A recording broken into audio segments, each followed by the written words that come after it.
جو محترم ہمارے باہر سے حضرات طلاب تشریف فرما ہیں اور ہمارے مدرسے کے مقامی، ان سب کے سامنے ہمارے محترم حضرات اساتذہ تشریف فرما ہیں۔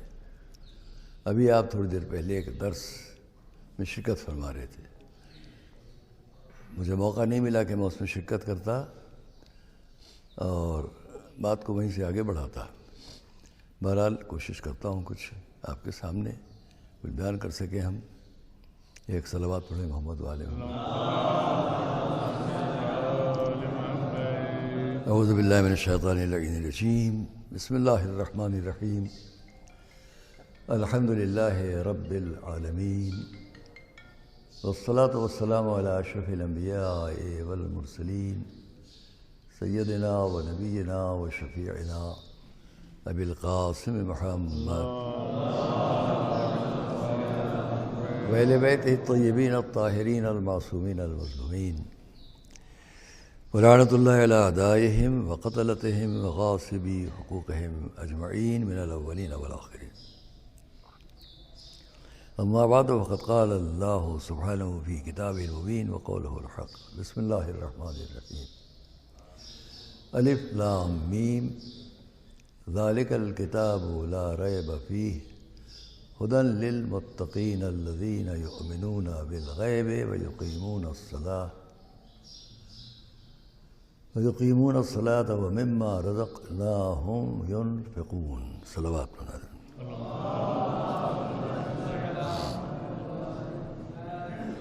آپ کے سامنے ہم ابتداً یہ عرض کر لیں کہ چونکہ دو موضوعات پر مجھے آج کی تاریخ مختصر طور پر بات کرنا ہے، اور دونوں کو ملا کے ہی بات کروں گا۔ پہلی بات تو یہ کہ ہم اور آپ تفسیر قرآن پر کیا فکر رکھتے ہیں، اس پر کچھ بات کریں۔ دوسری بات، آپ کا جو اجتماع یہاں ہے، بہت سی جگہوں پر آپ کو علوم اہل بیت اطہار علیہ السلام کو پہنچانا ہے، اور اسی کی روشنی میں آپ کو اپنی وہ تبلیغی زندگی پیش کرنا ہے، اس سے متعلق لوگوں کو وہ ہدایات دینا ہے، وہ نصیحتیں کرنا ہے کہ جو اس راستے سے ہٹنے نہ پائے کہ جو اہل بیت اطہار علیہ السلام کا راستہ ہے۔ تو اس لیے ہم سمجھتے ہیں کہ یہ دونوں موضوع الگ نہیں ہیں، قرآن اور اس کی تفسیر اور اس کی روشنی میں آپ کی تبلیغی زندگی۔ آج کے دور میں ہمارے ملک میں چند الفاظ پر بہت سے لوگ فکر مند ہو جاتے ہیں، اس لیے میں ان الفاظ سے بحث نہیں کرتا، لیکن وہ باتیں کہوں گا اس سے متعلق جو آج اور آگے آپ کو کچھ فکر دیں، اور آپ ہوں گے اگر کوئی آپ کو اگر اس میں اختلاف ہے تو آپ ہم سے بات کریں، پوری آزادی آپ کو ہے۔ یہ نہ خیال کیجیے گا کہ آپ کے سامنے کوئی کہہ رہا ہے تو آپ کو کچھ کہنے کا حق نہیں، آپ کہہ سکتے ہیں۔ ان میں سے ایک لفظ یہ بھی ہے، کل بھی آپ کے تمام حضرات بزرگ اندر آفس میں تشریف فرما تھے، جب مولانا بھی تشریف فرما تھے، اور ہم اس پر جن باتوں کو کر رہے تھے اسی میں سے لفظ تبلیغ بھی ہے۔ میں نے آپ کے سامنے سورہ بقرہ کی ابتدائی آیات سے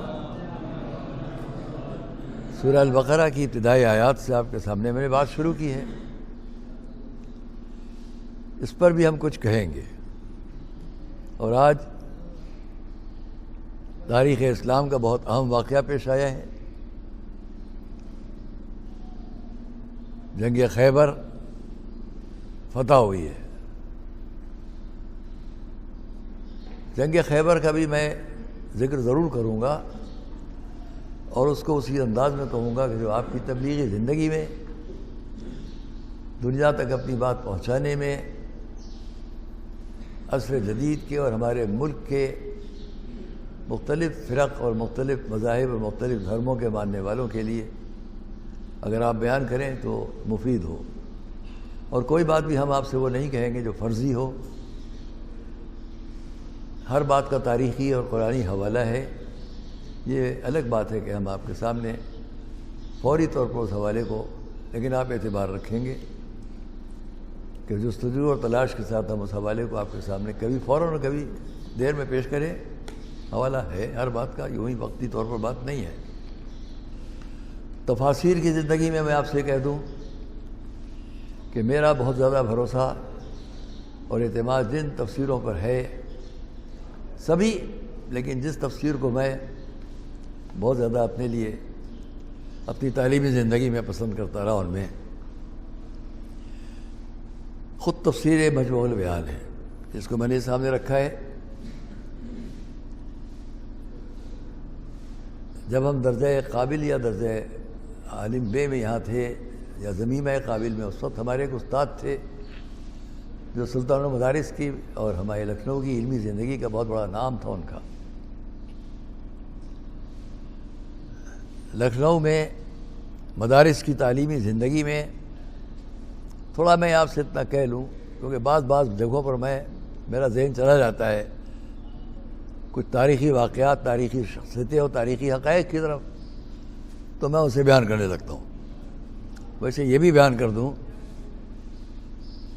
کہ جب ہم ابتدائی درجے میں یہاں شاید 5ویں 6 درجے میں پڑھتے تھے، اس وقت اس مدرسے میں نازمیہ مدرسہ جو آپ کا ہے، جو حضرات باہر کے حضرات طلاب ہیں، ان کے لیے اتنا کہہ دوں کہ ایک غیر روایاتی تاریخ کے حساب سے یہ 180 سال پرانا مدرسہ یہ ہے، اور سلطان المدارس بھی، اور روایتی طور پر اگر ہم لے کر چلیں تو 135 سال پرانا یہ مدرسہ ہے، اور تقریباً 131 سال پرانا جامعہ سلطانیہ ہے، سلطان المدارس، وہ 4 سال کے فرق کے ساتھ۔ مولانا حسنین صاحب قبلہ یہاں تشریف لائے گا؟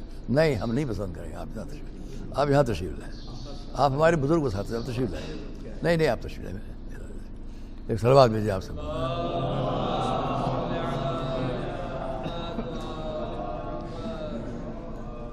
اس وقت میں اس مدرسہ نازمیہ کے اور تمام مدارس میں موضوعات پر اساتذہ ہوتے تھے، تو یہاں کا موضوع جو معقولات تھا، مولانا ظہیر صاحب اس وقت معقولات کو یہاں نازمیہ میں پڑھانے والا، جس کو میں نے اپنی آنکھوں سے دیکھا 5ویں درجے میں یا 4تھے درجے میں رہتے ہوئے، کون تھے؟ آپ کو خوشی ہوگی، کیونکہ یہ سب ہمارے وہ بزرگ حضرات ہیں کہ جن کا نام پوری دنیا میں ہے۔ مولانا ظہیر افتخاری صاحب قبلہ، مولانا ظہیر عباس صاحب قبلہ ہمارے پرنسپل نازمیہ کالج، جناب فرید الحسن صاحب، مولانا حسنین صاحب بہترین ہمارے، یہ سب وہ ہیں جو استاذ الاساتذہ ہیں۔ تو ہم آج جتنے بڑے بڑے یہ سامنے تشریف فرمائے ہیں آپ کے ادھر، یہ بھی سب ہمارے پرنسپل تشریف فرمائے سلطان المدارس کے، جناب مولانا عطر صاحب قبلہ ہیں، نایاب صاحب قبلہ ہیں، مولانا محمد علی صاحب قبلہ ہیں، مولانا آغا صاحب ہیں، مولانا حسنین باقری صاحب قبلہ ہیں، تراوی صاحب ہیں۔ یہ وقتی طور پر یہاں موجود ہیں وہ حضرات ہیں کہ جو مولانا شمس الحسن صاحب ہیں، آئیے امیر صاحب آ جائیے، تشریف لائیے، مولانا امیر صاحب، یہ سب ہیرے جواہرات ہیں آپ کی تعلیمی زندگی کے۔ آئیے، تو میں جو بات کہہ رہا ہوں، اس وقت میں مولانا حافظ کفایت حسین صاحب، واقعی میں مولانا حافظ کفایت حسین صاحب قبلہ مرحوم اس وقت یہاں کے استاد معقولات تھے۔ خطابت کی زندگی میں میرے نزدیک شاید وہ سر فہرست تھے۔ ان کی میں نے 2-1 مجلسیں سنی، پھر وہ پڑوسی ملک میں چلے گئے، اور جب تک وہ حیات رہے ان سے بڑا کوئی وہاں خطیب نہیں تھا۔ حافظ کفایت حسین صاحب قبلہ کب گئے یہ مجھے کچھ نہیں معلوم، یاد نہیں، تاریخ میں یہاں سے درج ہوگا ریکارڈ میں۔ ان کے بعد 2 استاد لکھنؤ میں مدارس کے حساب سے بہت محترم تھے معقولات کی زندگی میں، جن میں سے مدرسہ نازمیہ میں مولانا سید کاظم صاحب قبلہ ہوتے تھے، وہ خانوادہ اتحاد کے تھے، وہ نہیں جو ابھی علی گڑھ یونیورسٹی میں ہمارے بڑے بھائی کی طرح تھے، جو وہاں کے شعبہ دینیات کے شیعہ صدر رہے، مولانا سید کاظم صاحب قبلہ، جن کے چھوٹے بھائی میرے ہمدرس یہاں رہے ہیں، نجف میں بھی میرے ہمدرس رہے ہیں، جو دبئی میں امام جمعہ جماعت رہے ہیں، اور اس وقت میرا خیال ہے کہ ہماری قوم کے بزرگان علماء میں اکیلے وہی سب سے بڑے، جو مجھ سے بھی شاید 2 سال بڑے ہیں، لیکن میرے ساتھی تھے یہاں، اور نجف میں مولانا سید باقر نقوی صاحب، ان کے وہ رشتے میں بزرگ ہوتے تھے، اور میرے والد کے بھی استاد ہوتے تھے، مولانا ذکی صاحب قبلہ، ان کے بھی استاد تھے وہ مولانا کاظم صاحب، وہ یہاں نازمیہ میں پڑھاتے تھے، حافظ کفایت حسین صاحب کے بعد، اور سلطان مدارس میں پڑھاتے تھے مولانا عبد الحسین صاحب قبلہ، معقولات ان کے حوالے تھے، وہ میرے استاد تھے۔ نازمیہ سلطان الیا کی کوئی فرق نہیں تھے باتوں میں، تو مولانا عبد الحسین صاحب قبلہ سے ہم نے میبزی سے لے کر اور ملا جلال بن زاہد تک کی ساری کتابیں 5 سال تک ہم نے، اس لیے میں نے کہا کہ اس وقت کے اساتذہ کیسے ہوتے تھے،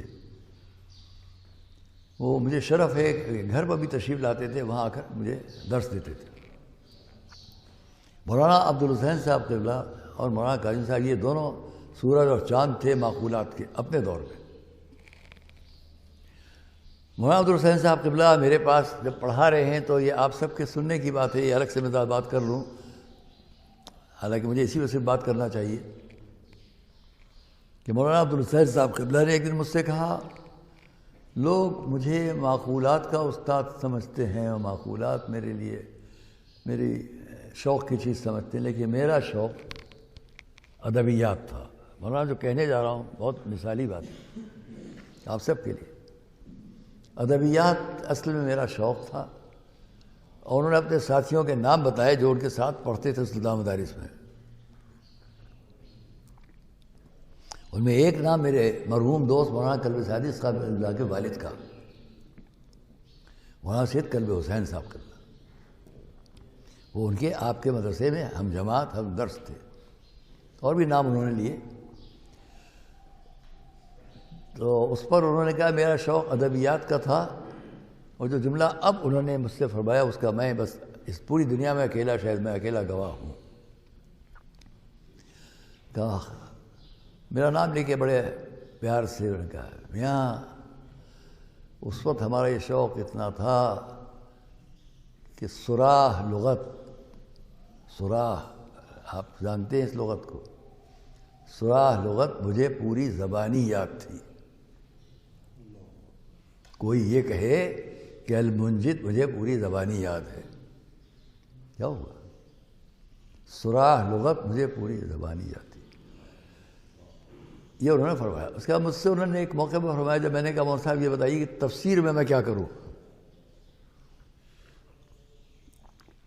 درس تفسیر کے لیے آپ سب شاید نوٹ کریں گے کہ جو ان کا جملہ ہے اتنے بزرگ استاد کا، جس میں نے عمل بھی کیا، انہوں نے کہا میاں ایسا کریں کہ آپ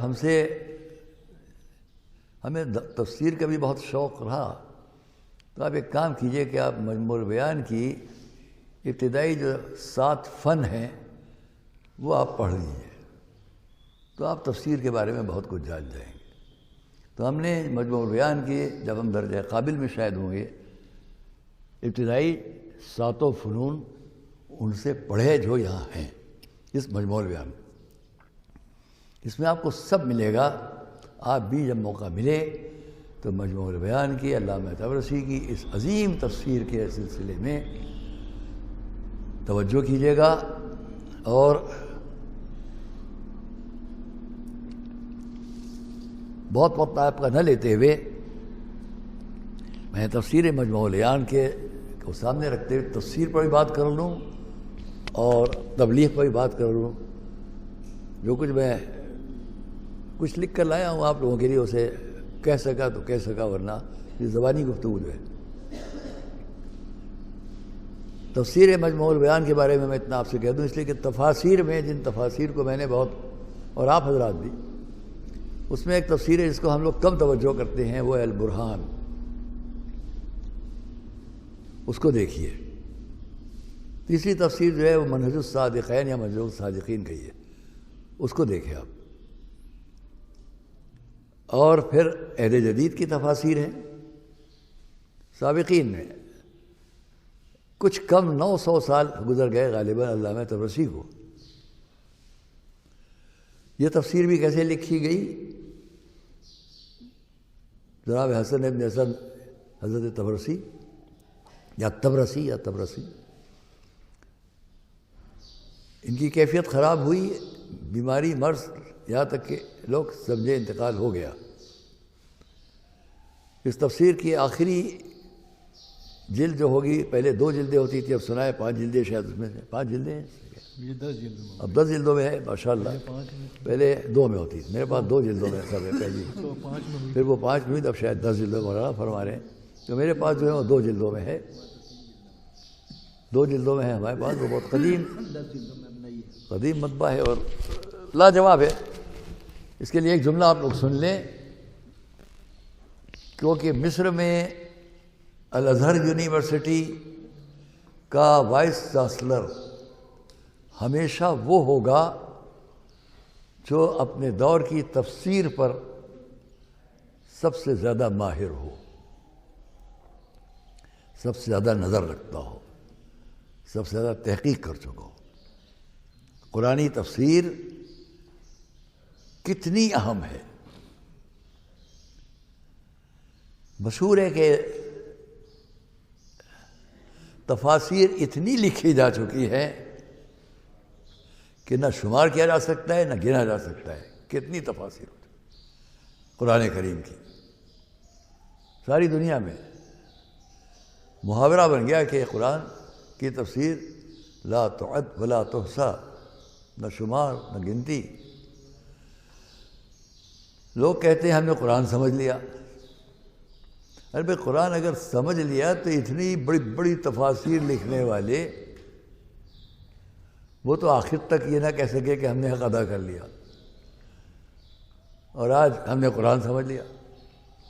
آج ہمارے ملک کے لوگ جب قرآن کریم پر اعتراض کرتے ہیں تو مجھے بڑی بہت افسوس کے ساتھ کون ان کو سمجھائے کہ میاں اس ملت اسلامیہ کے تمام بزرگ ترین علماء 1460 سال گزر گئے قرآن کریم کے ظاہری نزول کو، اس 1460 سال میں اب تک کوئی قرآن کریم کے بارے میں یہ نہ کہہ سکا، اتنے بڑے بڑے مفسرین ہو کر بھی، کہ ہم نے پورے قرآن کو سمجھ لیا۔ آج کے دور کی سب سے مشہور تفسیر نمونہ ہے، میں بھی کچھ کہوں گا اس پر۔ تو آج بھی کوئی یہ نہیں کہہ سکتا کہ ہم نے قرآن کی تفاسیر کو پوری طرح پڑھ لیا اور سمجھ لیا۔ اور یہ ہمارے ملک کے بعض متعصب لوگ جو اپنے مذہب کی بھی پوری کتاب پر نظر نہیں رکھ سکتے، وہ اسلام کی اس اہم قرآنی تنزیل پر یہ اعتراض کریں کہ ہم نے سمجھ لیا۔ میں تفسیر نمونہ پر بھی اعتراض کے طور پر نہیں کہوں گا، دیکھیے خدمت میں حاضر رہا ہوں آغا آیت اللہ شیخ ناصر مکارم شیرازی کی خدمت میں، ہم وہ مولانا اطہر صاحب قبلہ ساتھ گئے تھے ان کے بعد، ہمارے دوست مرحوم خطیب اکبر، ہم ساتھ میں گئے ان کے بعد، اور ہم مطمئن نہیں آئے، میں صاف کہہ رہا ہوں یہاں سے کہ بعض سوالات ہم نے کیے تھے، اب ان کے وقت نہیں ہوگا، مصروفیت ہوگی، انہوں نے اجازہ بھی مجھ کو لے کے دیا، وہ ہے میرے پاس۔ تو میں یہ کہوں گا کہ میں نے سورہ بقرہ سے بات شروع کی، میں نے دیکھا تفسیر نمونہ میں کیا ہے، چھوٹا منہ بڑی بات کے عنوان سے کچھ کہوں گا، بعد میں کہوں، چاہے ابھی کہوں یا کل کہوں۔ تو ابھی تک تمام قرآن پر تفاسیر میں کوئی یہ نہیں کہہ سکتا۔ خیر، تو تفسیر مجموع البیان جو یہ ہے، علامہ طبرسی بیمار ہوئے، مریض ہوئے، دفن کر دیے گئے، دفن ہو چکے کہ آنکھ کھلی، اپنے کو دیکھا اس تاریک گڑھے کے اندر، یہ کیا ہوا، باہر کیسے نکلوں؟ میں نے اس لیے کہا کہ اس کی آخری جلد کی آخری صفحے پر آپ کو تفصیل ملے گی یا حاشیے پر. آنکھ کھلی، کیسے باہر نکلوں؟ نظر مانی، والے اگر میں اس مصیبت سے باہر نکل گیا تو تیرے کلام، تیرے قرآن کی تفسیر لکھوں گا. غور تو کریں آپ لوگ. جس کو قبر میں اپنے کو دیکھ رہا ہو، ایک گڑھے میں دفن، باہر نکلنے کے ہاتھ پیر مارے، کوئی جانے کا راستہ نہیں ہے، وہ اس عالم میں تو صرف چیخے گا، پکارے گا، آوازیں دے گا. وہ اس عالم میں بھی یہ نیت کر رہے ہیں کہ اگر میں باہر نکلا تو قرآن کی تفسیر لکھوں گا. تو غور تو کریں، کیا جذبہ ہے، کیا کردار ہے، کیا کریکٹر ہے. قبر میں جانے سے پہلے جو پہلے کردار ہوگا وہ قبر میں جا کے موت کے بعد یا موت کے وقت میں تیری تفسیر لکھوں گا. تو ایک آ گیا کفن چور، کفن چرایا کرتا تھا. اس نے جلدی سے کہ یہاں نئی میت آئی ہے، کفن مل جائے گا. اس نے قبر کو کھولنا شروع کیا. ان کی نیت باہر نکلوں تو تفسیر لکھوں، اس کی نیت کہ یہ جو اندر گیا ہے میں کفن پا جاؤں. کتنا بڑا فرق ہے دو انسانوں میں. ایک میت ہے بظاہر، وہ تفسیر لکھوں. ایک کو ضرورت ہے کفن چرا لوں. کون کس کا ذریعہ بنا؟ وہ کفن چور ان کی تفسیر لکھنے کا ذریعہ بنا، یا یہ کفن چور کو کچھ سمجھانے کا ذریعہ بنے. جیسے ہی وہ کچھ کھولا اس نے، انہوں نے پایا موقع، انہوں نے اس کا ہاتھ پکڑ لیا. وہ لگا تھر تھر کانپنے، یہ تو میت ہے، میرا ہاتھ پکڑ لیا. خیر بڑی مشکل سے انہوں نے کہا مت ڈر، نہ خوف کر، ارے بھائی میں زندہ ہوں، مجھے دفن کر دیا گا، مجھے گھر لے جا، تجھے انعام دوں گا وغیرہ. تو اس کی جان میں جان آئی. خیر ان کو لے کے اپنے گھر، ان کے گھر پہنچایا. وہاں سب لوگ حیران، اللہ میں تو اسی واپس آ رہے ہیں. یہ تفسیر لکھی. یہ تفسیر مجموع البیان یا تفسیر جوامع الجوامع، جو ان کی محنتیں ہیں، اور اس کو سامنے رکھ کے تفسیر مجموع البیان ہے. یہ اتنی اہم ہے کہ مصر کے، میں نے یہاں سے بات شروع کی، مصر کے بڑے بڑے علماء، ہمیشہ وہاں کا وائس چانسلر وہ ہوگا جو اپنے دور کا مفسر قرآن بہترین ہو، جس نے قرآن کریم پر بہترین تحقیق پیش کی ہو.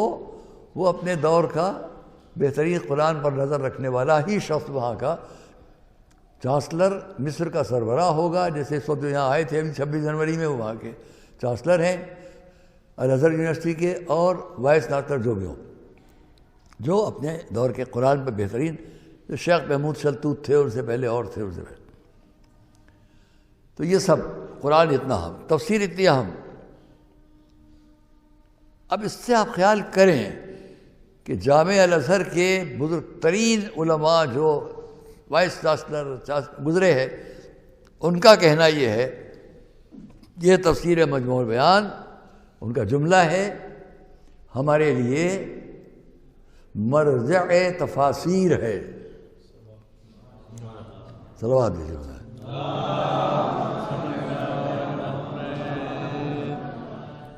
مرجع تفاسیر. جب ہم پریشانی میں کسی تفسیر میں ہیں تو مجموع البیان کو دیکھتے ہیں. یہ آپ کی اس تفسیر کی اہمیت ہے. میں آپ کے سامنے اسی تفسیر کو سامنے رکھ کر، اور ان اور تفاسیر کو بھی سامنے رکھ کر کچھ کہوں گا. سب سے پہلے مثلا سورہ البقرہ میں نے غور سے دیکھا، تفسیر نمونہ کو بھی بڑے ادب سے کہوں گا. مجموع البیان اور تفسیر نمونہ کے، کیونکہ مجھے حق ہے آپ کے سامنے درس میں بیٹھا ہوں کچھ کہنے کے لیے، تو جو میری نظر کام کرے وہ میں کہوں گا، اور جو آپ کی نظر کام کرے وہ آپ ہم سے کہہ سکتے ہیں. بہت جامع تفسیر ہے، بہت اچھی تفسیر ہے. اس کی صفت یہ ہے تفسیر نمونہ کی، حالانکہ اور بھی تفاسیر بھی لوگوں نے اسی طرح کام کیا، اور ہمیشہ کام اسی پر ہوا ہے. خود آپ کے سامنے اگر بہار الانوار ہے، یہ ضمناً الگ سے بات کہہ دوں، وقت کے اندر ہی بات ختم کرنا چاہیے ہم کو. کتنی دیر تک ہمارا وقت ہے؟ وقت ہے نہیں نہیں نہیں، آپ خیال کریں کہ یہی ہمیشہ دستور رہا، 500 سال اوپر چلے جائیے آپ، جب آپ کے سامنے بہار الانوار وجود میں آ رہی ہے۔ بہار الانوار کے لیے علامہ مجلسی نے جس کو اپنا شریک قرار دیا وہ علامہ نعمت اللہ جزائری تھے۔ علامہ نعمت اللہ جزائری کی خود اپنی 100 تصنیفات ہیں جنہیں بہت اہم انوار نعمانیہ ہے، جو آپ کی، اگر آپ کو عربی زبان سے دلچسپی ہے تو انوار نعمانیہ کو اگر آپ اپنے سامنے رکھیں گے تو تبلیغی زندگی میں کتاب بہت کام آئے گی، انوار نعمانیہ۔ اگر آپ عربی، اور میں آپ سے اتنا کہوں گا تبلیغات کی زندگی میں اگر آپ جا رہے ہیں انشاءاللہ تو بہت بہتر ہوگا کہ آپ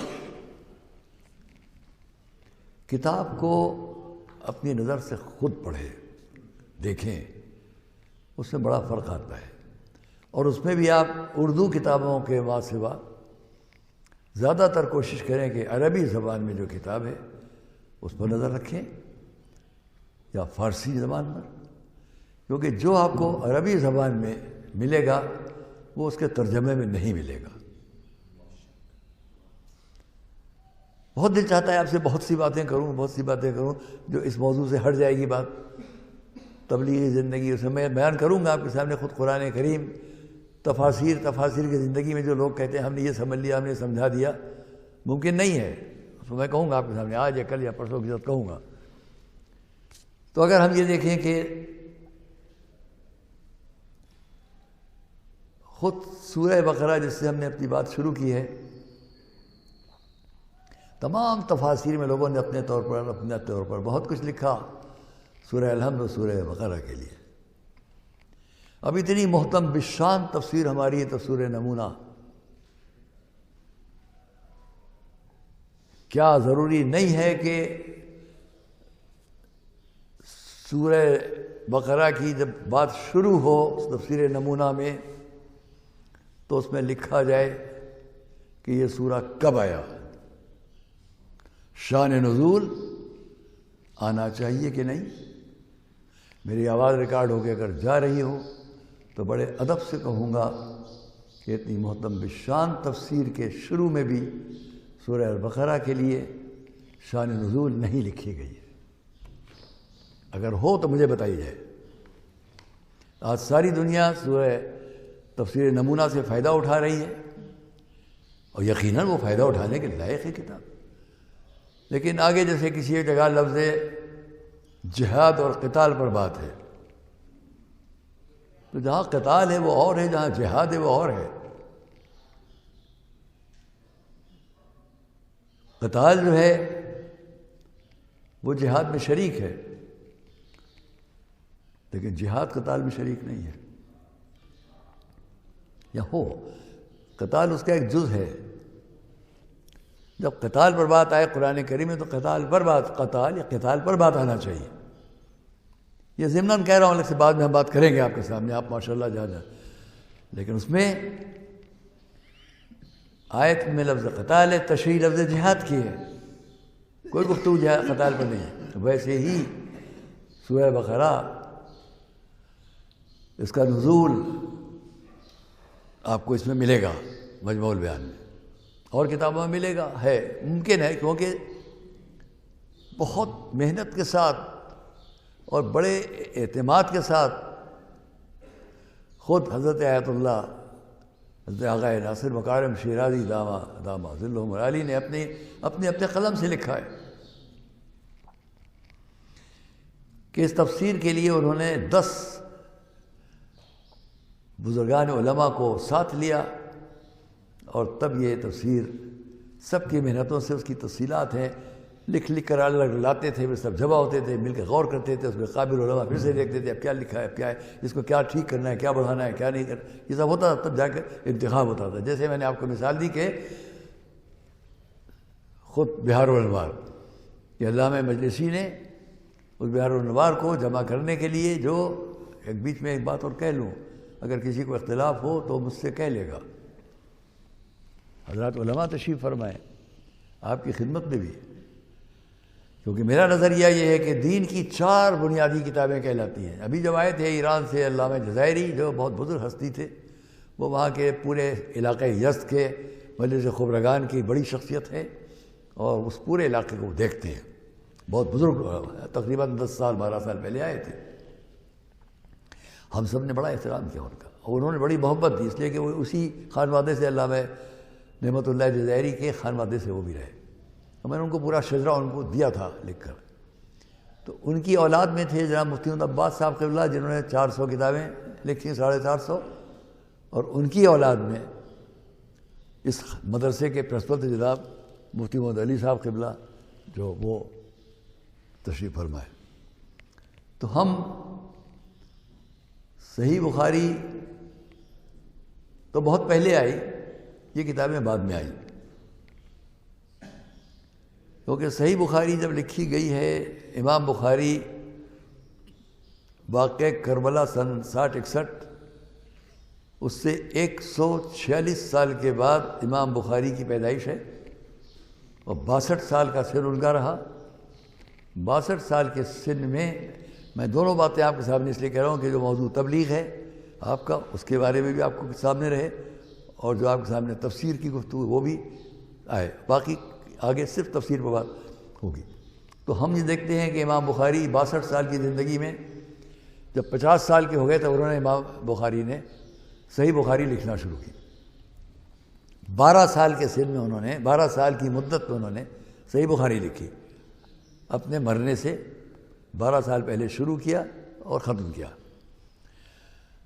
اس کے بہت بعد ہمارے سامنے اصول کافی ہے، تہذیب ہے، استفسار ہے۔ اصول کافی، من لا یضر الفقیہ، تہذیب اور استفسار، ان کے بہت بعد بحار الانوار ہے۔ مگر میں بحار الانوار کو آپ کی دین کی 4 بنیادی کتابیں، اصول کافی، تہذیب، استفسار، من لا، ان 4 بنیادی کتابوں میں 5ویں کتاب میں بحار الانوار کو مانتا ہوں۔ میرے نزدیک 5ویں بنیادی کتاب اس مجمع کے لیے، دین سمجھنے کے لیے، دین فہمی کے لیے، قرآن کے لیے، تفسیر کے لیے، سب سے کہ ان کتابوں میں جہاں جہاں بحار الانوار میں باتیں ہیں، ہم نے بہت سی باتیں، ابھی کہتا ہوں آپ سے، تو بحار الانوار کو میں کیوں 5ویں بنیادی کتاب مانتا ہوں، جبکہ انہی کے خانوادے کے علامہ جزائری تشریف لائے ہوئے تھے۔ میرا خیال ہے اس واقعے کی گواہ میرے ساتھ، میرا خیال ہے سلیم میاں شاید بیٹھے تھے پیچھے، جو ابھی آئے ہیں۔ ہم جا رہے تھے اور مسجد الواعظین میں جلسہ ہوا بہت بڑا، اس جلسے میں بہت علماء تھے تشریف فرما، وہاں میں نے اس بات کو کہا کہ میں دین کی 5ویں بنیادی کتاب بحار الانوار کو بھی مانتا ہوں۔ رستے میں ہم ان کے ساتھ جا رہے تھے کہیں، تو اسی وقت نکل کر تو انہوں نے کہا نہیں، میں آپ کی بات نہیں مانتا۔ تو ان کے شاگرد ایک ساتھ میں تھے، وہی بہت پڑھے لکھے انسان تھے، عالم تھے، ابھی نام نہیں، وہ بھی وہی کہیں کہ بڑے عالم۔ تو انہوں نے کہا کہ پوچھ تو لیجیے ایسے کیوں اسے مانتے؟ تو انہوں نے پوچھا، تو میں نے کہا اس لیے کہ 5ویں بنیادی کتاب ہے کہ اس کتاب کے بغیر ہم لوگ انبیاء، ائمہ کرام، ہمارے 14 معصومین، ان سب کے بارے میں جن تفصیلات کو ہم اس کتاب کے ذریعے سمجھتے ہیں، وہ اس کے بغیر نہیں سمجھ میں آئے گا۔ آپ کہتے ہیں دین کی 4 بنیادی کتاب اس لیے کہ فقہ پر بات ہے، تو اس فقہ کو ہم سمجھیں ہی کہ کیسے، جب تک کہ ہم اس فقہی زندگی میں روایت دینے والے کو، حدیث بیان کرنے والی شخصیت کی بات پر اعتبار نہ کریں، اور ان تمام باتوں کو آپ جہاں سے پاتے ہیں وہ ائمہ معصومین ہیں۔ ائمہ معصومین کی باتوں کو سمجھنے کے لیے ہمیں پہلے ائمہ معصومین کے بارے میں تو جان لینا چاہیے۔ قال علی بن الحسین، کون ہے علی بن الحسین؟ کیا ہے تفصیل؟ سمجھنا چاہیے۔ تو اس لیے ہمارے پاس اس کتاب کو ہم بنیادی کتاب مانتے ہیں کہ اس کے ذریعے ہمیں وہ تعارف حاصل ہوتا ہے، اس تعارف کے ذریعے ہم پہچانتے ہیں کہ جس نے بات کی وہ کیا ہے۔ تو مانی ہماری باتوں کا دن ٹھیک کہتے ہو۔ خیر یہ کوئی بحث نہیں ہے کہ ہمارے لیے 4 ہیں کہ 5 ہیں کہ اور چھٹی اور کوئی کتاب ہے، یہ ہمارے علماء کا احترام.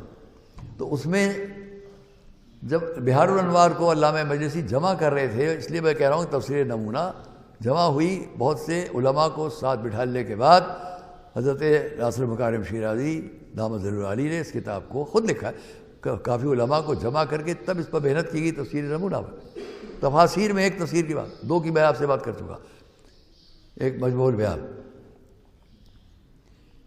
پھر اس کے بعد ہمارا تفسیر صافی ہے، تفسیر اصفا ہے، پھر اس کے علاوہ وہ مولانا مسلم ہے، ان کے ساتھ یہ واقعہ پیش کیا جاتا ہے مولانا مسلم وزیر کاشانی کہ وہ بھی دفن ہوئے نکلے. اب ہو سکتا ہے کہ اشتباہ ہوا، ان کا واقعہ ان کو، ان کا واقعہ ان کو. پھر وہ وقت آیا کہ ہمارے پاس اس وقت کے عہد جدید میں تفسیر نمونہ ہے، اس کے علاوہ ہمارے اس مدرسے کے کتنے لوگوں نے تفاسیر پر محنت کی ہے، جس میں ہمارے عم مرحوم مولانا سید محمد صادق صاحب قبلہ کا ترجمہ اور تفسیر، اسی مدرسے سے پھر مولانا فرمان علی صاحب قبلہ کا ترجمہ اور تفسیر حاشیے پر، مجموع البیان کو سامنے رکھ کے ان کا حاشیہ ہے مولانا فرمان علی صاحب کا. مولانا مقبول صاحب کا حاشیہ جو ہے وہ تفسیر صافی کو سامنے رکھ کر ہے. اس طرح ہمارے پاس مولانا ذیشار حیدر جوادی صاحب، مولانا جعفر صاحب جو پاکستان چلے گئے، مفتی جعفر حسین صاحب، ان کے جنازے میں اتفاق سے میں جب ان کی میت تھی میں وہاں سے لندن سے آ رہا تھا، شریک ہوا تھا، بڑا مجمع تھا. یا اور بہت سے حضرات جنہوں نے محنت کی. ہمارے استاد مرحوم مولانا سعد حسین صاحب قبلہ جن کے ناصر تشریف فرما ہے، ان کی بڑی محنت ہے ان تمام چیزوں پر. تو خیر تفاسیر کا ایک دور، اس میں یہ جملہ اہم ہے. علامہ جزائری نے لکھا کہ میں جناب علامہ نعمت اللہ مجلسی کے لیے ان کے مثل افراد خانوادہ کے تھا. ایک نمبر 2، جو 2 علماء کے درمیان یہ طے پایا کہ جو پہلے مر جائے وہ اپنی زندگی رضا کے وقت سے لے کے قبر کی زندگی تک دوسرے سے بیان کرنے آئے گا، معاہدہ ہوا، وہ ان 2 کے درمیان ہوا، علامہ جزائری اور مفتی اور علامہ تقی مجلسی باقر مجلسی کے درمیان. علامہ تقی مجلسی کے فرزند علامہ باقر مجلسی، ان 2 کے درمیان یہ معاہدہ ہوا کہ جو پہلے مر جائے. پھر ہوا وہ واقعہ، میں پھر کبھی آپ سے بیان کروں.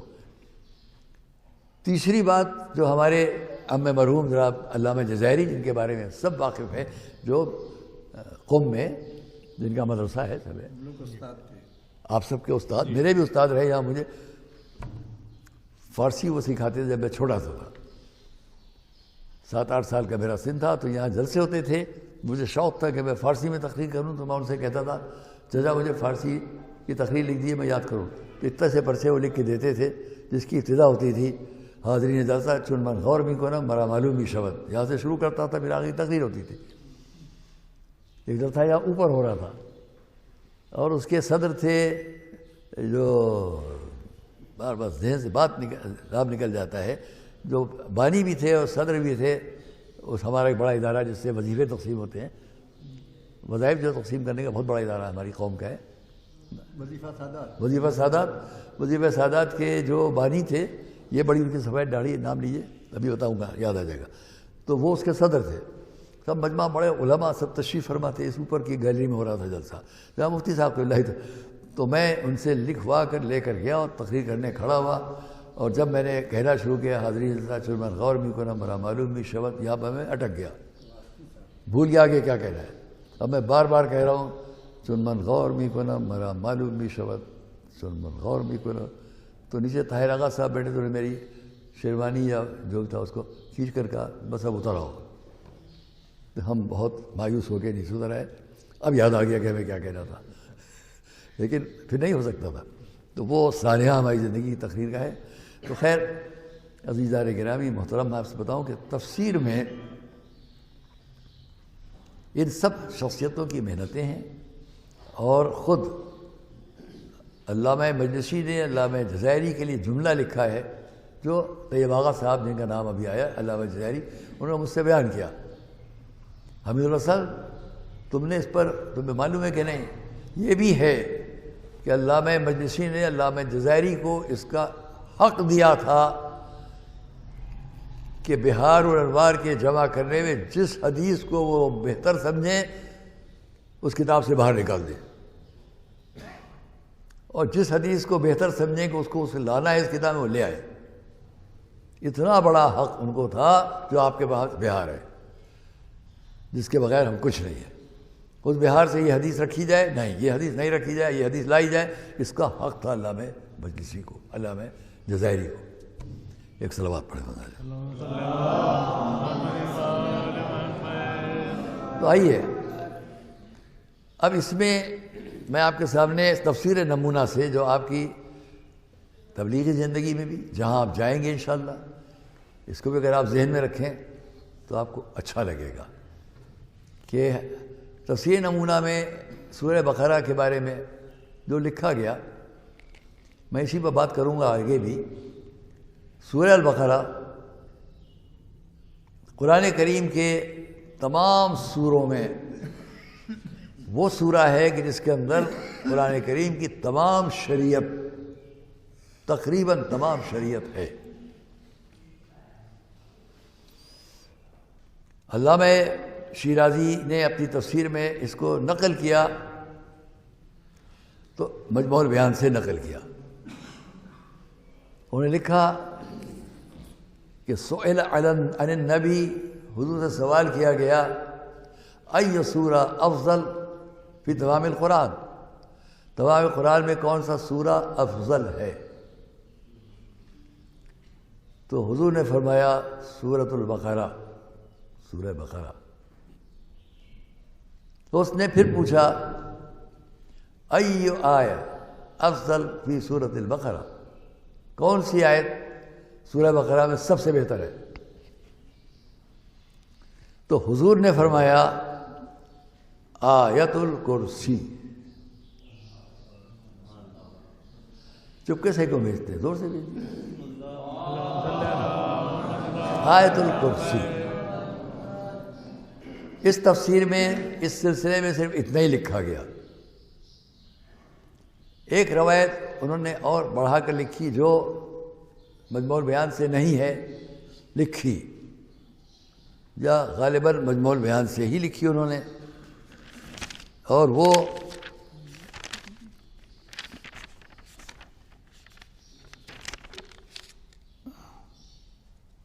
خیر بعد میں آپ سے بیان کروں گا۔ تو اس میں انہوں نے یہ لکھا کہ جو میں آپ سے بیان کروں گا ایک الگ بات ہے، یہ آپ کے کام آئے گی چیز، کہ پھر فرمایا انہوں نے علامہ آیت اللہ العظمیٰ جناب سید جناب شیخ ناصر مکارم شیرازی نے اپنی تفسیر نمونہ میں، کہ یہ بھی حدیث ہے جو ہمارے چوتھے امام سے نقل کی گئی کہ اگر کوئی شخص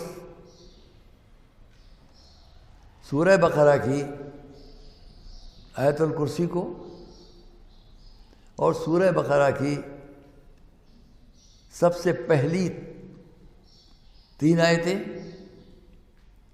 اور سورہ بقرہ کی سب سے آخری 2 آیتیں پڑھے تو وہ بہت سے شر و آفات سے محفوظ رہے گا،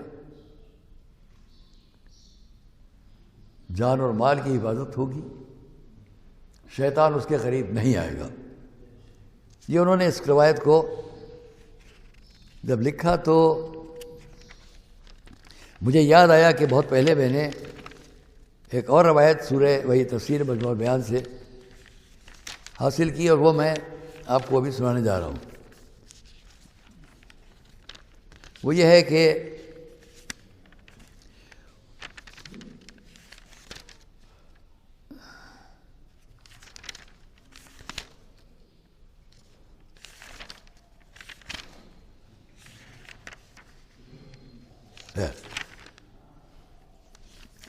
جو میں آپ سے بتانے جا رہا ہوں، ابھی مجھے ڈھونڈ رہا ہوں، نہیں مل رہی ہے، میں آپ سے بتا دوں کہ جو میں نے دیکھا علامہ طبرسی نے دیکھیے، ایک ہے نظر بد، ہم آپ سب اس کو جانتے ہیں نظر بد کیا ہے۔ النظرۃ سہم من سہام الشیطان، حدیث ہے، نظر بد شیطان کے تیروں میں سے ایک تیر ہے۔ یہ ضروری نہیں ہے کہ نظر بد کا مقصد یہ کہ غیر کے پاس ہوتی ہے، ہمارے پاس نہیں ہوتی، ہماری بھی نظر میں نظر بد ہے۔ اس لیے آپ کو اپنے گھر میں کوئی بہت اچھا لگے تو شک کر لیں آپ کہ آپ کی نظر ہو سکتا ہے کہ نظر بد ہو گئی ہو، اس سے بچانے کی بات ہے۔ سب سے مشہور سورہ القلم کی آخری 2 آیتیں ہیں جس کو لوگ ایک سمجھتے ہیں۔ مجھے کسی نے اس میں کبھی ڈریے نہ خوف زدہ ہو کہ ہم بہت پڑھے لکھے، میں ہمیشہ یہ کہا کرتا تھا بہت جگہوں پر کہ سورہ القلم کی آخری آیت، کسی ایک شخص نے مجھے یاد نہیں مجھ سے کہیں کہا کہ مولانا آپ ایک آیت آخری آیت کہتے ہیں تو یہ آخری ایک آیت یا 2 آیتیں؟ تو میں نے کچھ غور کیا یہ کیا کہہ رہا ہے، یاد آ گیا، میں نے کہا آخری 2 آیتیں۔ تو ہم سمجھتے تھے جب آپ کہتے ہیں آخری آیت تو اس مراد ایک آیت ہے، میں نہیں 2۔ عام مومنین میں سے تھا، اس نے مجھے ٹوکا کہیں کہ آپ جب یہ کہتے ہیں کہ یہ آخری ایک آیت تو ایک سے مراد ایک ہے یا؟ میں نے کہا نہیں 2۔ جب تھوڑا غور کیا میں نے کہا کیا 2؟ تو اس نے کہا یہی ہم جاننا چاہتے تھے۔ تو سورہ القلم کی آخری 2 آیتیں ہیں۔ میں کہیں درس میں ہوں، بعد میں آپ کو فون کر لوں گا، بہت شکریہ۔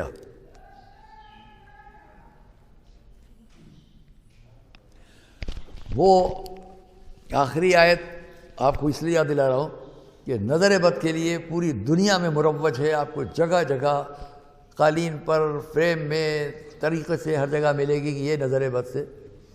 میری ایک عادت یہ بھی ہے کہ جب میں راستہ چلتا ہوں اجنبی بچہ بھی کسی کے ساتھ جا رہا ہے بڑا اچھا لگ رہا ہے، میں دور سے تو دعا پڑھ دیتا ہوں۔ آپ بھی کیجیے گا، یہ نہ سمجھیے گا کہ اس میں اہمیت نہیں، بہت اہمیت ہے۔ گھر کے اندر میرا بچہ بہت پیار سے بات کرا، مجھے بہت اچھا لگا، لگ گئی نظر۔ اس لیے اس سورہ القلم کی آخری 2 آیتوں کو ذہن میں رکھیے، پھر میں یہ بیان کروں گا جو علامہ طبرسی نے لکھا ہے وہی بیان کروں گا۔ آپ تبلیغی زندگی میں جہاں جائیں گے وہاں آپ کا بہت سے مومنین سے سابقہ ہوگا، بہت سے لوگوں سے سابقہ ہوگا، وہاں آپ ان کو یہ تحفہ دیں، یہ تحفہ آپ ان کو دیں، انہیں قدر ہوگی آپ کی کہ آپ نے ایک بات بتائی۔ وہ کیا ہے؟ واقعہ اس کی تفسیر میں کیا ہے؟ اس کی تفسیر کے لیے واقعہ پیچھے یہ ہے کہ حضور کی تبلیغات کے سلسلے میں قرآن کریم کو پہنچانا، اسلام کی باتیں، شریعت کی باتیں، تو ہر طرح لوگ پریشان تھے، جتنے مخالف تھے، جلنے والے، حاسدین، کفار، یہ وہ، لہذا وہ معاذ اللہ مجنون ہے، معاذ اللہ یہ ہے وہ ہے۔ بالکل آخر میں انہوں نے ایک فیصلہ لیا، قتل کرنے کی تدبیریں کی، سب کچھ کر چکے، جب تھک گئے تو انہوں نے طے کیا کہ ہمارے یہاں 3 آدمی نظر بد میں بڑے مشہور ہیں۔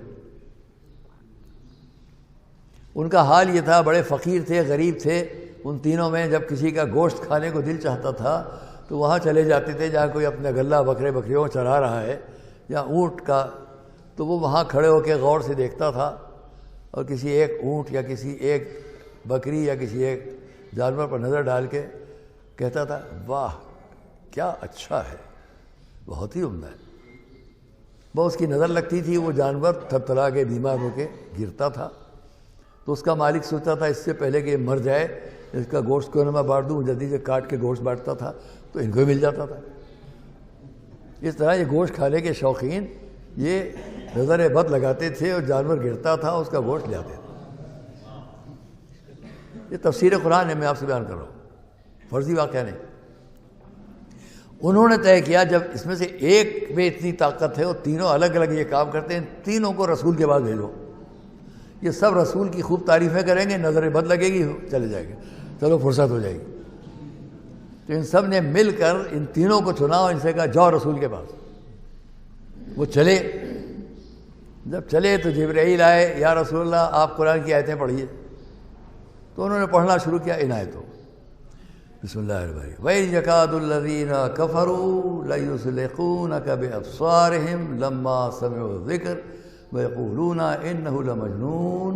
یہ آیت ختم ہوئی، اب آخری يَقُولُونَ إِنَّهُ مَجْنُونٌ وَمَا هُوَ إِلَّا ذِكْرٌ لِلْعَالَمِينَ، ختم ہو گیا سورہ القلم۔ تو انہوں نے وہ چلے اور رسول کو حکم ہوا تم یہ پڑھو۔ تو میں آپ سے کہوں گا کہ معاذ اللہ کیا رسول کو کچھ خوف ہو سکتا تھا ان کے آ کے نظر بد لگانے کا؟ یہ سب اس لیے آتا تھا کہ ہم اور آپ آنے والے دور کے ہم اور آپ ان چیزوں کو سیکھ لیں اور اس کا فائدہ حاصل ہو اور ہم دوسروں کو پہنچائیں. آئے تینوں آئے, کیا حسن و جمال ہے, کیا وجاہت ہے, کیا خوبصورتی ہے, کیا شان ہے. تینوں بیٹھے بڑبڑ کرتے جا رہے ہیں اور حضور خاموش. بھائی یقعد الذین کفروا لا یسلقونک بابصارہم لما سمعوا الذکر ویقولون انہ مجنون وما هو الا ذکر للعالمین. پڑھے جا رہے, تینوں تھک گئے, چلے گئے, کچھ نہ ہوا. کفار کا یہ حربہ بھی ناکام ہو گیا. تو وہ تو ناکام ہوئے, لیکن ہم اور آپ اس لیے کامیاب ہوئے کہ ہم کو نظر بد سے بچنے کا یہ ایک رخ مل گیا. ایک صلوات پڑھنے والا. اب جو میری تلاش ہے, جو میری جستجو ہے, وہ میں آپ سے بیان کرنے جا رہا ہوں. علامہ طبرسی میں مجھے بیان کو دیکھتے دیکھتے مجھے ملی, اب تک کسی نے اس کو لکھا بھی نہیں ہے, بیان بھی نہیں کیا, میں آپ کے سامنے بیان کرنے جا رہا ہوں. کسی نے کہیں آپ کو لکھا نہیں ملے گا, بہت تلاش کیجیے گا تو مل جائے گا وہاں پر آپ. انہوں نے لکھا سورہ الحمد کے ذیل میں. یہ سورہ القلم کی بات ہے, یہ سورہ بقرہ اور سورہ الحمد کی بات ہے. جیسے علامہ نے اس روایت کو نقل کیا کہ افضل آیات میں آیت الکرسی. تو ہمارے سامنے علامہ طبرسی نے لکھا کہ نظر بد سے بچنے کے لیے ایک یہ بھی طریقہ ہے کہ قرآن کے سورہ الحمد کی 7 آیات, یہاں یہ بھی میں آپ سے کہہ دوں کہ 7 آیات میں ہم لوگ جز مانتے ہیں بسم اللہ کو سورہ الحمد کے لیے. تو انہوں نے 7 آیات لکھی ہے, لیکن میں کہوں گا 8 آیات, کیونکہ بسم اللہ جز ہے, اس کے بغیر آپ نہیں پڑھیں گے. اگر کہیں کوئی بات تو ماشاءاللہ ہم کو بتائیے گا کہ یہ یوں نہیں یوں ہے, میں خوش ہوں گا. سورہ انہوں نے لکھا کہ جو سورہ الحمد کی 7 آیات اور آیت الکرسی کی 1 آیت پڑھے اور سامنے والے پر, تو اس پر نظر بد کا اثر نہیں ہوگا. یہ ایک بالکل الگ بات ہے جو وہاں ہمیں ملی ہے, جو ہم آپ کو بتا رہے ہیں. یہ آپ کو اور کہیں نہیں ملے گی کہ سورہ الحمد کی 7 آیات, تو میں کہوں گا بسم اللہ ملا کے 8, اور آیت الکرسی کی 1 آیت, 8 آیتیں پڑھے. تو آیت الکرسی کی 1 آیت کو میں یہ سمجھتا ہوں کہ تینوں آیات جو آیت الکرسی سے متعلق ہیں, بہت سے لوگ صرف پہلی آیت کو آیت الکرسی شمار کرتے ہیں. میں کہوں گا باقی دونوں آیتوں کو ملائیں تو سب مل کے آیت الکرسی ہے. یہ درست ہے کہ 1 آیت اللہ لا الہ الا هو الحی القیوم لا تأخذہ سنۃ ولا نوم له ما فی السماوات وما فی الارض من ذا الذی یشفع عنده الا بإذنہ یعلم ما بین ایدیہم وما خلفہم ولا یحیطون بشیء من علمہ الا بما شاء وسع کرسیہ السماوات والارض ولا یئودہ حفظہما وهو العلی العظیم. یہ 1 آیت ہوئی. اب اس کے بعد باقی دونوں آیتیں ملا کے جو ہم اور آپ مانتے ہیں اور پڑھتے ہیں, اور اسی کو ہم بہتر سمجھتے ہیں. تو یہ 7 آیتیں وہ اور 1 آیت یہ ملا کر کے کوئی پڑھے تو نظر بد کے لیے بہترین ہے. یہ بھی نوٹ رکھیں. بس میں آج کی بات تمام کرتا ہوں, اور چونکہ ایک وعدہ میرا ہے کہ خیبر سے متعلق بات کہنا ہے, تو میں آپ سے اتنا کہہ دوں کہ جناب شہید قاضی نور اللہ شستری, انہوں نے جب جواب دیا ناصبی کے اعتراضات کا جو علامہ ہلی کے لیے تھے, تو جہاں وہ مولا علی کی ولایت سے انکار پر باتیں کرتا تھا, وہاں علامہ شستری نے 84 آیات مولا علی کی شان میں بیان کیے, جن میں سب سے پہلی آیت انما ولیکم اللہ ہے. فضیلت مولا علی میں استدلالی طور پر جناب شہید نے بہت اہم کتاب آپ کے لیے ہے, تحقیقی زندگی میں, تبلیغی زندگی میں, مجلسی زندگی میں, ہر جگہ جو کام آئے گی, جس میں علم کلام پر اس سے بہتر کوئی کتاب نہ ہوگی. احقاق توحید سے لے کے آخر تک سارے مسائل. ایک زمانے میں جہاں ہم نے اس کو داخل کیا تھا, ہم نے پڑھانا بھی شروع کیا تھا, پھر بعد میں اس کو مطالعے میں کر دیا گیا. تو اس میں بھی جو باب التوحید ہے وہ پڑھنے کے لائق, اور تمام جگہ. تو 84 آیات حضرت مولا علی کی شان میں, 185 یا 186 آیات ہے روایت القرآن میں جناب مفتی عباس صاحب نے لکھی, اور حضرات نے انتخاب. تو اس میں 22 نمبر پر جو آیت ہے, پہلی انما ولیکم اللہ, اور 22ویں نمبر پر یا ایھا الذین آمنوا من یرتد منکم عن دینہ. سورہ المائدہ کی پہلی آیت لکھی انہوں نے انما ولیکم اللہ، جو المائدہ کی 55ویں آیت ہے. یہ بہت اہم بات ہے، آپ توجہ کریں گے اس پر. سورہ المائدہ کی 55ویں آیت انما ولیکم اللہ، اور یا ایھا الذین آمنوا من یرتد منکم عن دینہ، اس کے بعد جملہ بھی پڑھتا ہوں، یہ 54ویں آیت ہے. ناصبی کو جواب دیتے ہوئے علامہ شہید نے احقاق میں اس بات کو نقل کیا کہ سن اور دیکھ اور پڑھ. علامہ فخر الدین رازی نے اپنی تفسیر کبیر میں اس بات کو لکھا. کیا حافظہ تھا جناب شہید کا کہ پردیس ہے، لائبریری بھی نہیں ہے، کوئی لائبریری نہیں ہوگی، اور وہاں یہ سب لکھ رہے ہو. کیا عظمت ہے ہمارے علماء کی. یہاں آئے تھے بڑے مشکلات کے ساتھ لاہور، وہاں سب لوگ قاضی القضات کوئی اور تھا، سب نے لکھا اے شہنشاہ اکبر ان کو بنا لے قاضی القضات، یہ ایسے ایسے ایسے. تو اس نے وہاں سے طلب کیا، پھر وہاں آگرے آئے قاضی القضات چیف جسٹس آف انڈیا قرار پایا، اس لیے کہ 5 کتابوں میں ان کی بھرپور نظر تھی. تو ان کو پھر کیسے شہید کیا گیا جہانگیر نے کروایا وہ آپ جانتے ہیں. وہ احقاق میں ناصبی کو جواب دیتے ہوئے سورہ المائدہ کی 2 آیتیں، ایک پہلے نمبر پر لکھتے ہیں انما ولیکم، ایک 22ویں نمبر پر لکھتے ہیں من یرتد منکم عن دینہ. اس آیت کو انہوں نے لکھتے ہوئے یہ کہا کہ سن اور دیکھ کہ علامہ فخر الدین رازی نے، جو میں آج کی تاریخ کی مناسبت سے صرف ایک جز پڑھ دیتا ہوں کہ وعدہ پورا ہو جائے بس، کہ انہوں نے کہا کہ سن، اس کو پڑھ، سن کے میں اپنی لفظوں میں کہہ رہا ہوں، اس کو پڑھ کہ علامہ رازی تیرے عالم ہیں اتنے بڑے، انہوں نے اس کو لکھا کہ جب یہ آیت آئی یا ایھا الذین آمنوا من یرتد منکم عن دینہ، تو اس کے بعد کا فکر ہے فسوف یأتی اللہ بقوم یحبونہ ویحبہم ویحبونہ، فسوف یأتی اللہ بقوم یحبونہ ویحبہم ویحبونہ. اس کے بعد اذلۃ علی المؤمنین وعزۃ علی الکافرین وغیرہ. اس آیت کو انہوں نے لکھ کر فخر الدین رازی نے لکھا ایمان لانے والو، جو شخص تم میں سے مرتد ہو جائے اپنے دین سے تو اللہ عن قریب اس کو لائے گا قوم میں سے، ایک ایسی قوم کو لائے گا جو اس اللہ کو دوست رکھیں گے اور اللہ اسے دوست رکھے گا، اس قوم کو. یحبہم ویحبونہ. تو انہوں نے لکھا رازی نے کہ 2 دلیلیں ہیں کہ یہ آیت بھی علی کی شان میں ہے.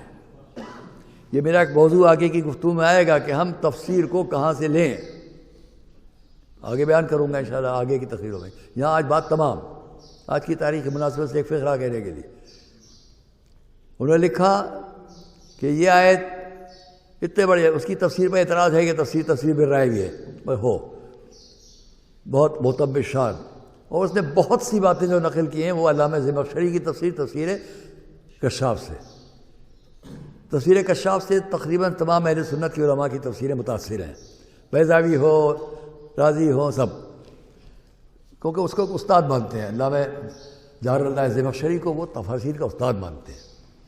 تو آئیے ہم یہ کہیں کہ لکھا انہوں نے کہ اس نے لکھا ہے کہ 2 دلیلیں ہیں کہ یہ آیت یا ایھا الذین آمنوا من یرتد منکم عن دینہ بھی علی کی شان میں ہے.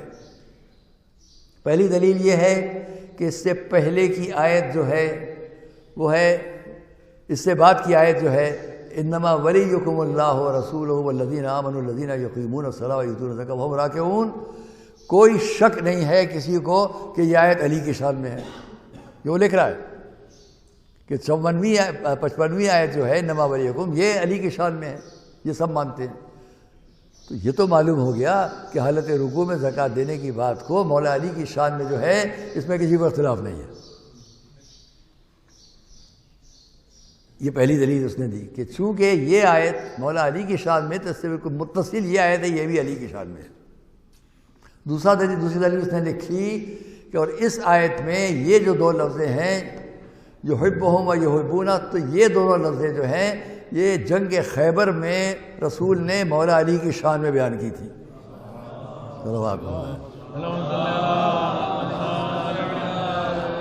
اور کسی کو اختلاف، اچھا اس پر میں آپ کے سامنے بہت تفصیل سے آتا ہے لیکن اس کا وقت نہیں ہے کہ خود صحیح بخاری میں جتنی جگہوں پر بھی خیبر کا ذکر ہے بغیر علی کے نہیں ہے۔ یہ میرا دیکھا بغیر علی کا ذکر نہیں ہے۔ عجیب بات ہے، یہ تو سب مانتے ہو کہ 40 دن تک خیبر فتح نہیں ہو سکا، بھائی یہ بھی تو تم مانتے ہو کہ فتح کس کے ذریعے ہوا۔ اور یہاں میں آپ کی تبلیغی زندگی کے لیے آخری جملہ کہہ کے بات کو ختم کرتا ہوں کہ اگر ہم اس کو دیکھیں کہ خیبر میں کیا پیش آ رہی بات۔ عزیزان گرامی، حضور نے یہ بات الگ سے ذہن میں رکھیے گا آپ لوگ، یا آپ کی تبلیغی زندگی میں تمام قوموں کے سامنے، ہندو ہوں، کرسچن ہوں، عیسائی، یہ سب یہودی ہوں، آپ بات کیجیے گا، ذمہ داری کے ساتھ کہتا ہوں۔ حضور نے ہجرت سے پہلے ہجرت کی اجازت کیوں دی؟ ہجرت سے 7 سال پہلے 80 انسانوں کو، جن میں اتنی بہادر شخصیت بھی تھی جس نے اکیلے پوری جنگ لڑی تھی جا کر، کیسے روم کے لشکر 4 لاکھ کے لشکر کے سامنے جنگ موتا، اتنی عظیم الشان شخصیت حضرت جعفر ابن ابی طالب، ایسے بہادر انسان کو، اتنے زبردست انسان کو بھی بھیج دیا حبشہ۔ بیان کیجیے گا کہ حضرت جعفر ابن ابی طالب کو ہجرت سے 7 سال پہلے حضرت ابو طالب کی زندگی میں 80 انسانوں کے ساتھ بھیجا، کیسے گئے ہوں گے؟ آپ لوگ تاریخ میں صرف یہ پڑھ لیا کرتے، ہجرت ہوئی، حبشہ گئے، کبھی نقشہ بھی دیکھیے، جغرافیہ بھی دیکھیے، یہ ہے مکہ، یہاں سے حبشہ جانے کے 2 ہی راستے ہیں، یہاں سے حبشہ جانے کے لیے یہ ہے مکہ، یہ ہے مدینہ، یہ ہے جدہ، یہاں سمندر ہے۔ یہاں سے اگر دوسرے راستے سے آئے، مکہ، مدینہ، سیریا، شام سے آئیں گے، اگر ادھر چلے گئے لبنان، ادھر آئے تو عراق سے آگے بڑھیں گے تو ادھر گئے تو سعودی عرب میں آگے بڑھتے جائے، جہاں بڑی جنگ ہو رہی، یمن، یہ سب بھی بحر ہند کے کنارے، یہ سمندر لق و دق آگے تک کچھ پتہ ہی نہیں کہاں تک گیا ہے۔ ادھر تو ایک گلف جا رہی ہے جس کو آپ کہتے ہیں عربین گلف یا خلیج فارس، جو بصرے پر تمام ہو جاتی ہے، جہاں بمبئی کے کنارے پر، یہ اسی کی ایک شاخ ہے۔ اس کے اندر ایک اور بھی شاخ ہے جس کو میں پھر کیا کروں گا، کیا ہوتا ہے وہاں، یہ جہاں پر پورا یہ علاقہ ختم ہو گیا، سعودی عرب کا بھی آخری کنارہ ختم ہو گیا، جو یمن ادھر ہے، عدن یمن، یہاں سے یہ کنارہ ختم ہو گیا، اب یہاں سے اوپر پھر وہی سمندر ہے، کیونکہ یہ سمندر جا کے ملائے گا یورپ سے، افریقہ کو ملائے گا پہلے، پھر یورپ، تو ادھر پورے ایشیا کا کنارہ ہو گیا سعودیہ، یہاں سے آپ آگے اس سمندر میں جو جا کے مل رہا ہے افریقہ سے، افریقہ کے سمندر کا پہلا کنارہ ہے مومباسا، کینیا کا سب سے کنارے کا علاقہ مومباسا، یہاں پر مسقطی قلعہ کہلاتا ہے، ایک بڑا ہے بہت اونچا، میں نے دیکھا میرا مسقطی قلعہ، وہ سامنے بنا ہوا ہے اونچائی پہ، یہ سمندر جا رہا ہے، جا کے بمبئی سے ٹکرا رہا ہے، ادھر بیچ میں گلف جاری جو اس مسقط کا یہ باب خلیج کہلاتا ہے، مسقط عمان، وہاں سے جب ہم چلے افریقہ کے مومباسا سے سمندر، اس کے آگے جو یورپ امریکہ ملاتا ہے، اس سمندر سے خیال کیجئے کہ یہاں سے بالکل کنارے پہ یہ ہے مسقط، کینیا، اوپر اندر جائے اسی افریقہ کے اندر تو کنارے پہ ایک طرف جا کے آئے گا حبشہ۔ تو اندازہ کریں آپ لوگ، کبھی جو نقشے پر بھی دیکھ کے تب بیان کیجئے، بڑا اچھا لگے گا کہ حضور نے اجازت دی ہجرت کی۔ میں پوچھتا ہوں ہجرت کر کے حبشہ تک گئے کیسے؟ سن لیا حبشہ چلے گئے، سارے علماء اسلام لکھ لیتے حبشہ چلے گئے، ارے بھائی گئے کیسے؟ گھوڑے جا نہیں سکتے، ناقے جا نہیں سکتے، یہ سب جا کے بس سعودی عرب کی آخری سرحد پر ختم ہو جائے گی، یہاں سے مکہ ہے، اس مکے سے جو باب خلیج کہلاتا ہے مسقط، یہ جا کے سعودی عرب سے مل گیا. سعودی عرب کے ریگستان، چٹانیں، پہاڑیاں، اوپر ہوائی جہاز سے ہم جاتے ہیں دیکھتے ہیں بڑے غور سے سعودی عرب جا رہا ہے. یہ جب ختم ہو رہا ہے اس کے بعد وہ سمندر شروع ہو رہا ہے جو ختم ہوگا جا کے ٹکرائے گا افریقہ کے ساحلوں سے. وہاں پر ہے ابشا. کیسے گئے؟ آج بڑے بڑے میں گیا تھا اسٹیمر پر ایک زمانے میں، 11 دن تک سمندر تھا اور آسمان، سمندر تھا اور آسمان. ایک دن خالی بہت دور پر مجھے سعودیہ کا وہ کنارہ جہاں عدن ہے، ایڈن کہلاتا ہے، وہ دکھائی دیا بہت دور پر. بس 11 دن تک ہم کہیں کنارے نہیں رکے. اس دور میں بڑے بڑے اسٹیمر جو اس پورے ایک محلہ ہے، یہاں سے چلے جائیے آپ اکبری گیٹ تک، شاید اتنا بڑا اسٹیمر ہوتا ہو. ممکن ہے میں زیادہ کہہ رہا ہوں، کم ہو، مگر خیر. تو کس طرح گئے؟ اس زمانے میں اسٹیمر نہیں تھے. 80 انسانوں کو لے کر حضرت جعفر ہجرت کر گئے حضور کے حکم پر. پہنچے گا حبشہ. اب بات تمام کرتا ہوں، آج کے موضوع کی مناسبت سے بھی ہے. حضرت جعفر حبشہ پہنچے. بعد میں ابو سفیان ان لوگوں کو بھیجا گیا، ان لوگوں نے جا کے وہ سب تفصیلات آپ نے دیکھی ہوں گی، پھر کہ موقع ہوگا تو بیان کر لیں گے. جو آج کی موضوع سے وہ بات کر لو. حبشہ پہنچے. وقت گزرا، کتنا وقت گزرا؟ 7 سال قبل ہجرت، 7 سال بعد ہجرت، 14 سال حضرت جعفر حبشہ میں رہے. ان کے پدر گرامی حضرت ابو طالب کا انتقال بھی ہو گیا. باپ بیٹا اور بیٹا باپ سے نہیں مل پایا. شادی میں حضرت عبداللہ وہیں حبشہ میں ولادت ہوئی. حضرت عبداللہ ابن جعفر جن کا آپ ذکر حضرت زینب کے سلسلے میں. کب آئے؟ 14 سال کے بعد. یہ آپ کی تبلیغی زندگی میں کام آئے گی بات. تبلیغ و تفسیر دونوں کو ملا کے آج کی میری آپ سے قول وعدہ ہے، پورا کر رہا ہوں. واپس آئے 14 سال کے بعد. کہاں پر آئے؟ عین اس جگہ پر آئے اور عین اس وقت رسول سے ملے جہاں پر جنگ خیبر ختم ہوئی. جنگ خیبر ختم ہوئی.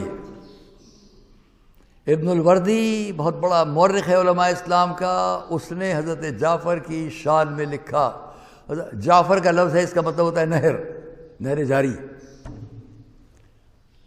وہ تمام واقعات جو اصحاب صفہ کے ہیں، جس میں یہ بھی بعد میں بہت بڑبڑ کرتا تھا ابو ہریرہ کے بارے میں. خیر پھر کبھی ہوگی بات. تو وہ اصحاب صفہ میں یہ بھی بعد میں شمار کیا جانے لگا. حضرت جعفر کا معترف تھا کہ جب ہم بھوک سے مر رہے ہوتے تھے تو حضرت جعفر لا کے ایک دن انہوں نے لا کر ایک پیالہ دیا، کھانے کو کچھ نہیں تھا. جب اس کو توڑا تو اس کے اندر کنارے کنارے کچھ شہد لگا ہوا تھا، اس کو چاٹ کے اپنی بھوک مٹائی. ابو ہریرہ. حضرت جعفر، بات تمام کر رہا ہوں، حضرت وقت لیا آپ کا. حضرت جعفر کے لیے لکھا گیا کہ عین جنگ خیبر میں واپس آئے، خیبر ختم ہوا ہے. اور ابن الوردی نے لکھا کہ اسی کی لفظ نقل کر رہا ہوں میں، اسلم النجاشی علی ید جعفر ابن ابی طالب. جعفر نے اسلام قبول کیا حضرت جعفر کے ہاتھ پر. دنیا میں تبلیغ میں آپ بتائیے 14 سال جو شخص اس مشکلات کے ساتھ حبشہ پہنچا تھا 80 آدمیوں کو لے کے، تو میں حضرت جعفر کے ہاتھ میں جو شہنشاہ حبش اپنی پوری قوم کے ساتھ تمام عیسویت جو اسلام لا رہی تھی، تو جس ہاتھ پر اسلام قبول کیا اس ہاتھ میں تلوار تھی کہ قرآن تھا. تلوار پہ ہونا رہے.